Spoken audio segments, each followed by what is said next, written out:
Bien, vamos a realizar la sombra de este volumen, una escalera.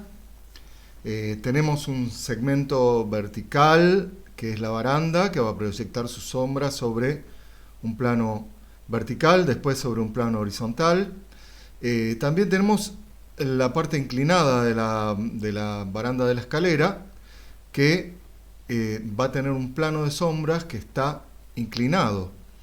Después el resto del volumen no supone ninguna complicación mayor, pero el tramo de la baranda inclinada sí tiene alguna complicación, pero estudiando las rectas de fuga se puede resolver fácil. Vamos a empezar por colocar un foco. En este caso va a ser un foco delante del observador y a la izquierda. Lo vamos a colocar en este punto. Entonces, si nosotros pasamos una recta de fuga por el punto de fuga celeste del segmento inclinado, ¿sí? El mismo punto de fuga corresponde para la construcción de la escalera, ¿no? Pero me refiero a la sombra del segmento inclinado. Esta sería la recta de fuga que corresponde al plano de sombras de ese segmento, que va a cortar en los planos verticales y en los planos horizontales con una dirección determinada. En el caso de los planos horizontales, obviamente que la intersección de la recta de fuga con la línea del horizonte me va a dar a dónde tengo que fugar la sombra del segmento inclinado sobre los planos horizontales, ya sean estos dos o el piso, en el caso que fuera el piso. Siempre la sombra del segmento inclinado, ¿sí?, va a fugar a este punto sobre los planos horizontales. ¿Qué pasa con los planos verticales? Bien, los planos verticales tienen una proyección, ¿sí?, sobre el punto de fuga izquierdo, es decir, fugan al punto de fuga izquierdo estos tres planos verticales, y si nosotros dibujamos la recta de fuga de esos planos, se va a cortar con la recta de fuga del plano de sombras de este segmento inclinado y me va a decir a dónde voy a tener que fugar la sombra del segmento inclinado sobre los planos verticales. Es decir, ya podemos arrancar, teniendo estos elementos, ya podemos arrancar a trazar la sombra del segmento que se encuentra de forma vertical, el tramo de la baranda que está vertical. Hacemos la traza horizontal y el rayo límite. Observamos que se cortan dentro del cuerpo de la escalera, con lo cual, en esta intersección, la sombra del primer tramo va a subir de forma vertical porque es un segmento vertical. Subimos, ¿sí? Y si trazamos otra traza horizontal, me va a decir cómo hacer la sombra también sobre este tramo, este peldaño que es horizontal, ¿verdad? Igual que en el piso. Y bueno, llegará hasta el rayo límite, con lo cual ya podríamos decir que la sombra sería esta. Bueno, en este punto es donde empieza la sombra del segmento que está inclinado. No nos olvidemos que la recta de fuga para el segmento inclinado es esta, que me determina este punto, que es a donde tengo que fugar la sombra sobre los planos verticales, y este otro, que es donde tengo que fugar la sombra sobre los planos horizontales. Claro que, como ahora me encuentro sobre un plano horizontal, voy a fugar a este punto. En este punto ya la sombra de la baranda inclinada se comienza a proyectar sobre un segmento vertical, con lo cual voy a fugar a este punto.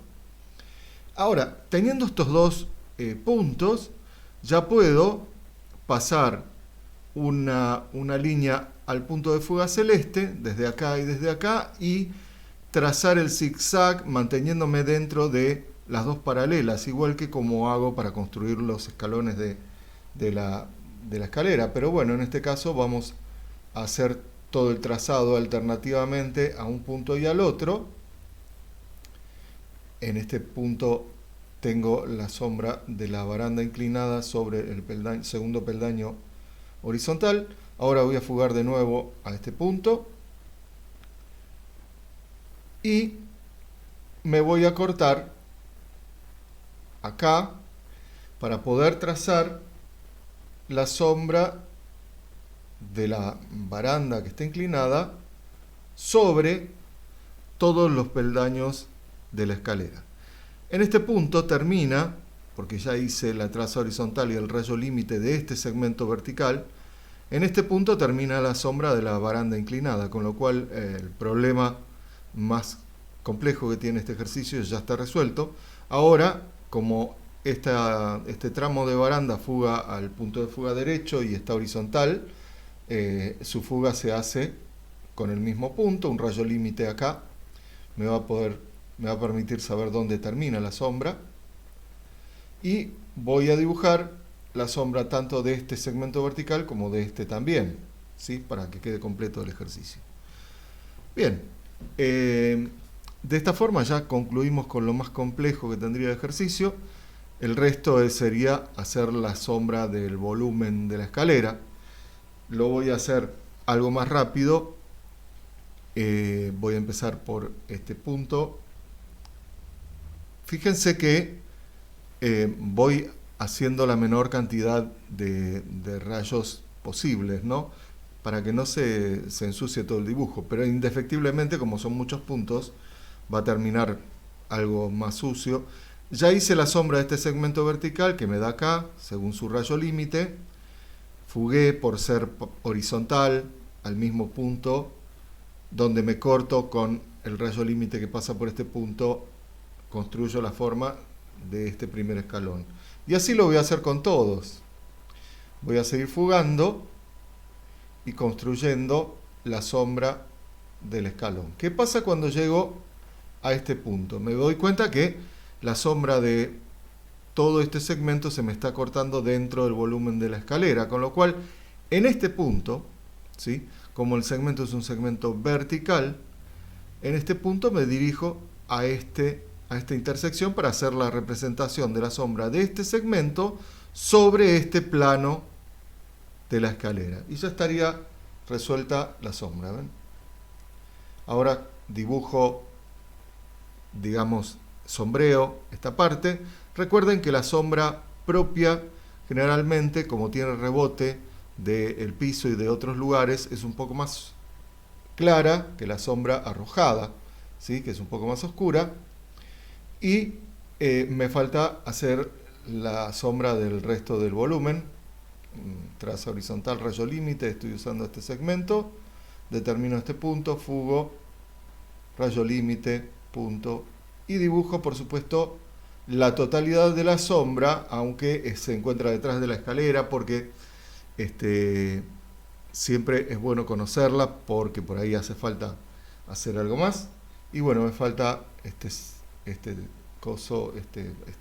pared sombreada, con lo cual estaría concluido el ejercicio. Me salí un poco del ángulo visual del observador, por eso esta parte de la sombra se ve un poco deformada, pero bueno, era la idea como para poder hacer el dibujo lo más grande posible y que entren todos los puntos dentro de la perspectiva. Pero bueno, este sería el ejercicio ya resuelto con todas las sombras.